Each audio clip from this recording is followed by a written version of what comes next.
Ang ganda naman na binili sa akin ni nanay na damit. Sigurado ako matutuwa si nanay pag nakita niya kung sinuot ko na yung binili niya. Alam ko na. Puntahan ko muna si ate para malaman niya na binila na naman ako ni nanay ng magandang damit. Uy, bunso, napababa ka dito. Hala, ang ganda naman ng bunso mo, kapatid. Ay nako, napakaganda mo dyan, anak. Bagay na bagay pala sa'yo yung sinuot mo. Sinuot mo yung damit na yan. Sinuot mo na pala yung damit na binigay ko sa'yo.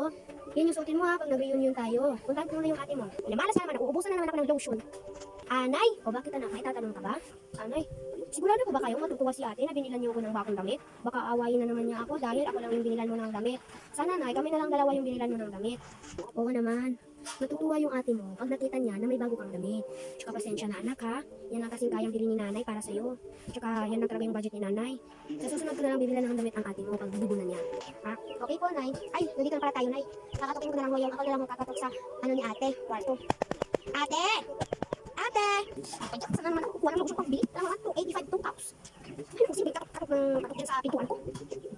Oo nay, napalito ko kayo. Anong kailangan nyo? Abay, bagong damit. Nandito ka na naman para pag ano naman yung damit mo. Grabe ka talaga bunso ha. Pasip-sip ka kasi kay nanay kaya lagi kang nabibilan kahit ano gusto mo. Ano eh? Porket si bunso yan, binibilan mo na naman ng damit. Ako nay, wala na akong lotion. Bili mo naman ako nay.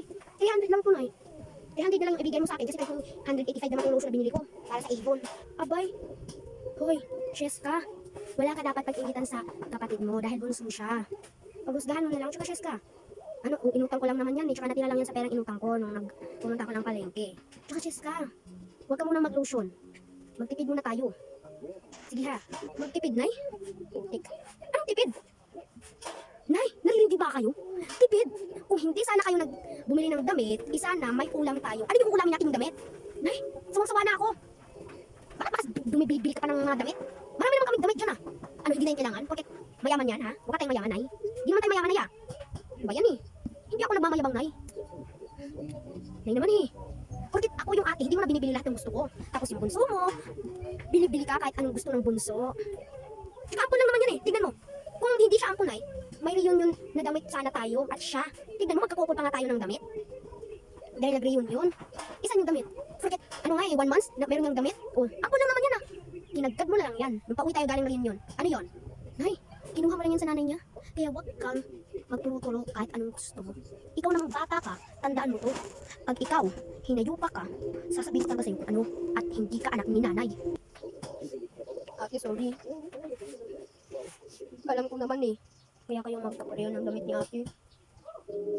Magkapareho kayo ng damit ni ate tsaka ni nanay. Yun sa ate, alam ko kung nagkamali ako. At hindi ko talaga ate. Hindi ko naman sinadya eh.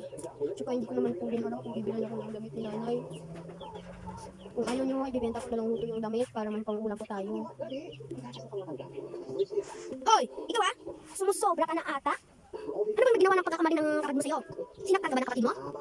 Kasi pag anuhin mo na yan, ganyan siguro yung ginagawa mo sa kapatid mo kapag maalis ako, no? Grabe ka na ha? Bakit hindi ka binila ng kahit ano gusto mo? Nagmamayabang ka na? Na ikaw ang tunay na anak? Pinagmamayabang mo na ikaw ang tunay na anak? Nagkamali ako na hindi ko sinabi sa kanya na anak ko kayong dalawa. Alam niya na ampun siya, pinaliwanag ko sa kanya na ampun siya. Kaya huwag ka namang alam. Dahil alam na niya. Naintindihan mo ba? Tsaka pag malaman niya na may secret, ako at ikaw, na tungkol sa pamilya niya, inabot ka talaga sa akin, bata ka. Ito naman na ampun siya. Pero nay, niraramdaman ko kung gaano kasakit na binibigay mo yung gusto mo at gusto niya para sa inyo lang. May nararamdaman ko. At nay, alam ko na ampun siya. Pero nay, kahit isa mahalin niyo naman ako, na para tunay niyo rin anak. Kasi tunay naman din ako anak. Pero iba yung minamahal mo, yung hindi mo anak. You expose to like it.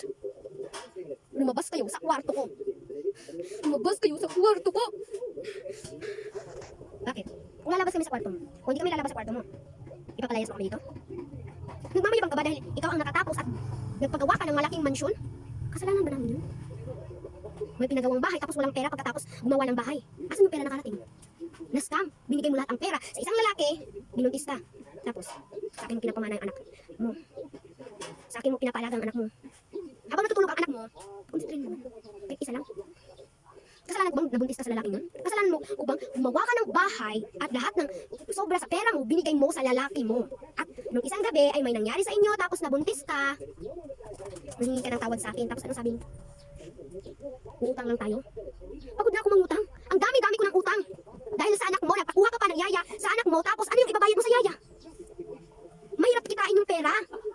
Kaya araw-araw akong wala sa bahay dahil nagbibenta ako sa labas ng kahit anong mabenta ko. Dahil meron naman tayong mga tanim sa ating garden na mga prutas tsaka mga kamote, saging. Nagtataka nga yung mga tao dahil ang laki-laki ng bahay tapos walang pera ang laman.